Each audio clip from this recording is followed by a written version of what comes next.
আসসালামু আলাইকুম বন্ধুরা, আশা করি ভালো আছেন। আবার একটা নতুন ভিডিওতে আপনাদের স্বাগত। আজকে আমাদের আলোচনার বিষয় হচ্ছে ডেক্সট্রিম সিরাপ। আজকে আমরা ডেক্সট্রিম সিরাপ সম্পর্কে বিস্তারিত জানব। এর কাজ কী, এর ব্যবহার এবং এটি কোন কোম্পানির ওষুধ সে সম্পর্কে বিস্তারিত জানব। তো বন্ধুরা, চলুন শুরু করা যাক। ভিডিওটি শুরু করার আগে একটা রিকোয়েস্ট, ভিডিওটি টেনে না দেখে সম্পূর্ণ দেখবেন এবং যারা চ্যানেলে নতুন তারা অবশ্যই চ্যানেলটি সাবস্ক্রাইব করে পাশে থাকবেন এবং যারা অলরেডি সাবস্ক্রাইব করেছেন তাদেরকে অসংখ্য ধন্যবাদ। এছাড়াও আপনি খাচ্ছেন এমন কোনো ওষুধ সম্পর্কে জানতে কমেন্ট করুন। বন্ধুরা, ডেক্সট্রিম সিরাপ হচ্ছে ডেক্সট্রোমেথাফেন এবং ফিনাইল এক্সট্রিন এবং ট্রাইপোলিন গ্রুপের একটি ওষুধ। এটি বাংলাদেশের সুনামধন্য ভ্যাকসিনপ্রো ফার্মাসিউটিক্যাল কোম্পানির ওষুধ। এটি বাংলাদেশের যে কোনো ওষুধের দোকানে পাওয়া যায়। ডেক্সট্রিম সিরাপের ব্যবহার।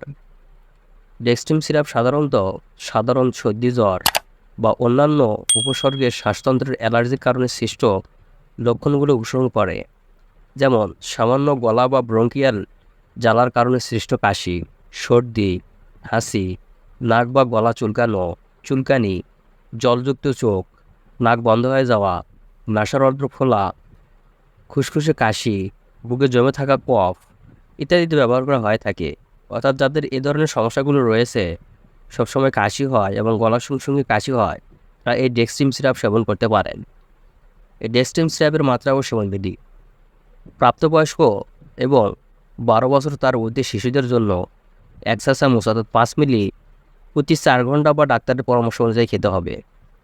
6 থেকে 12 বছর কম বয়সী শিশুদের জন্য প্রতি 4 ঘন্টায় হাফ চা চামচ অর্থাৎ 2.5 মিলি খেতে হবে এবং 2 থেকে 6 বছর বয়সী শিশুদের জন্য এই বয়সে ব্যবহারের জন্য চিকিৎসকের পরামর্শ প্রয়োজন।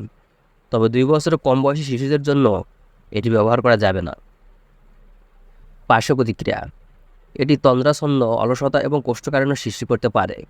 অন্যান্য পার্শ্ব প্রতিক্রিয়া যা ঘটতে পারে তার মধ্যে রয়েছে পাকস্থলীর অস্থিরতা।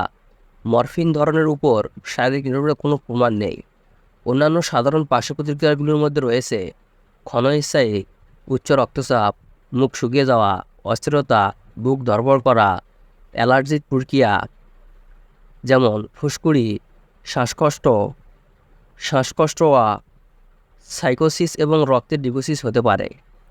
এই সিরাপটি গর্ভাবস্থা এবং স্তনদানকালে ব্যবহার করা যাবে কি না? গর্ভাবস্থা এবং স্তনদানকালে এই ব্যবহার না করাই ভালো। তো বন্ধুরা, এই ছিল আজকের ভিডিওটি। ভিডিওটি ভালো লাগলে লাইক, কমেন্ট এবং সাবস্ক্রাইব করতে ভুলবেন না।